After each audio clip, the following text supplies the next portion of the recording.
Hey guys, welcome to book review 173. Today I am going to be reviewing Beaches, Bushes, and Riverbanks, Memories of Cottesloe, Peppermint Grove, and Mosman Park.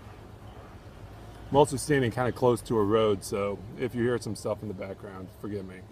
But this book is about the Perth suburbs of Cottesloe, Peppermint Grove, and Mosman Park, as the title suggests. And it's specifically about memories of residents there in the late 1930s, 40s, and 50s. Kind of like when the nuclear family was going on in the United States, which is very similar to the idea of Australia. If there were a couple ways they needed to work around that in order to make it work. Now the book is divided into a number of different areas. The few first chapters are kind of like when memories of people when they were younger, growing up, school days, home life, and that just focuses a lot on like the family needs, or I remember specifically like they talked about rabbit hunting when they were real young kids. What else?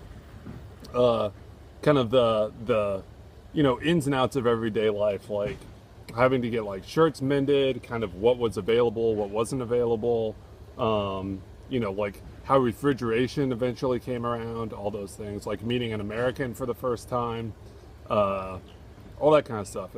As I said, it's these three suburbs are suburbs of Perth, Australia.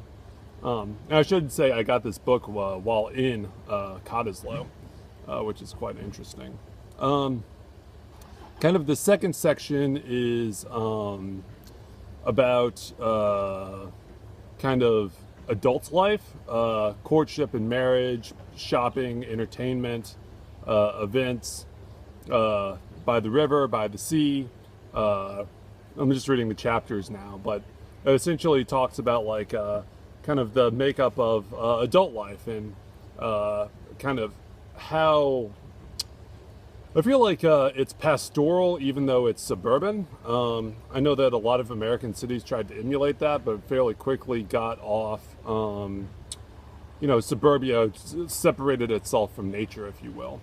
But even in these western suburbs of Perth that were affluent for the time, there was still a lot of bushland, still a lot of kind of not area that was unexplored, but just kind of area that wasn't filled in yet.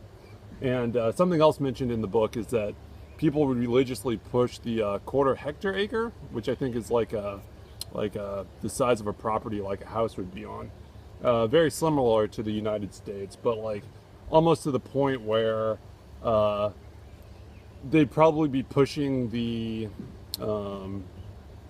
limits of their facilities and convenience in order to live on these quarter acre hectares, or whatever you want to call them. By the river, that's obviously by the Swan River, memories of that. By the sea, I'll just shout this out because I was there, a half century later, or even more than a half century later. Girls perving on guys, guys perving on girls at the Ocean Beach Hotel, which certainly I did. There was also the Indiana, which was right now it's a restaurant. Then I think it was like some sort of cafe or something. They had something specific there, but it's a very historic oceanside building in Cottesloe. Then the last part, it kind of gets a little more, they talk about the Depression years and the war years and kind of some of the sacrifices people had to make. The fact that some of the fathers were gone. What's Streetscapes about? That's interesting. And also they have a lot of like good pictures of, is that the Cottesloe? Yeah, that is the Cottesloe. Or that's Cottesloe. And right there, I think, is the Indiana, which is a famous hotel in Cottesloe. Diving off the pier. This makes me wistful of Cottesloe itself. There's a better picture of the promenade. the famous Indiana hotel. Yeah, and they still have those terraces there too that people look off of. Surf life-saving clubs, very common. Obviously, being along the beach, there was a huge beach culture, but also like not maybe like Manly or like I don't know, Venice Beach, where it almost fetishizes beach culture. It was like a beach. It was something that people did because it was convenient, but wasn't necessarily like in quotation marks yet. The Depression years. Let's see. Oh yeah, talking about how the dad would often have to. This was during the Depression years. Have to leave the household in order to find work for long stretches at a time because it just wasn't available. That was a real common theme.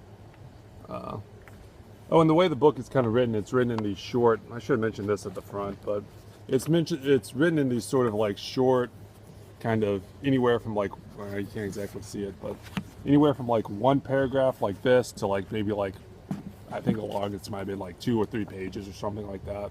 And then they kind of go through maybe like 15 or 20 authors, and then they kind of come back for various topics of these authors. So I'm not going to try to list all the authors, obviously. There's the Ocean Beach Hotel. Wow, that's something. It's making me a little wistful, a little sentimental. Where's the streetscapes? The Depression years.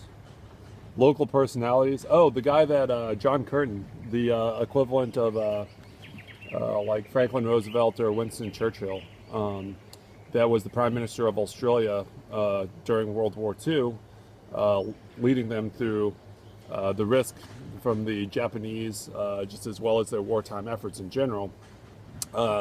He grew up in, I don't know if it was Cottesloe or like Mosman Park, maybe.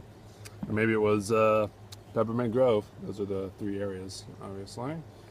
The railway, sanitation. Yeah, so I will say the one thing is it's not exactly the most riveting of books. It's a book that focuses very much on sort of the domestic lives of these people. It's not really like a travel yarn, but it kind of gives a good insight into, particularly if you live in the Perth area, Perth people, like what your grandparents might have been, the lives that they might have lived. I'll end with this. You can see they're catching a little crab right on. I don't know if that's in the Swan River or that looks like it's probably the Swan River and not by the ocean. So, yeah, it's a good book. Check it out, you guys. All right, bye.